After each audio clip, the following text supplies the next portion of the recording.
For more on this, I'm now joined by Hina Jilani, a human rights activist. Hello, thank you very much indeed for joining us. First of all, what's your reaction to this ruling?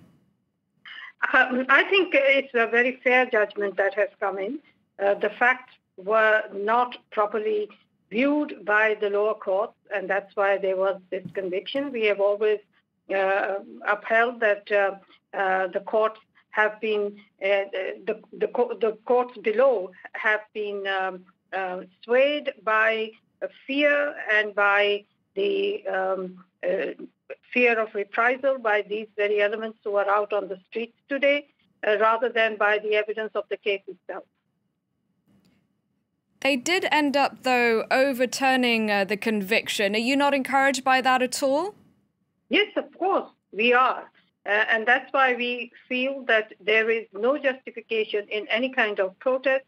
The courts have vetted the case on the basis of evidence, and the apex court has given its judgment that the crime was prosecuted in a manner in which the facts were not clear to the court below, who had convicted this woman, and have finally given a decree that she has been innocent of the crime with which she has been charged.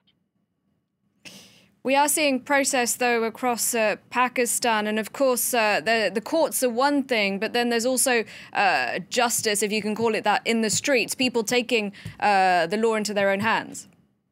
This is no justice. These people are clamoring for something which is unjust.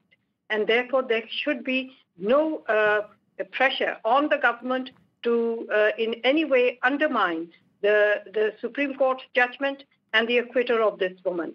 I'm, of course, very fearful that this government, as in the past, in the short history that they've had in government in this country, will give in to that kind of pressure.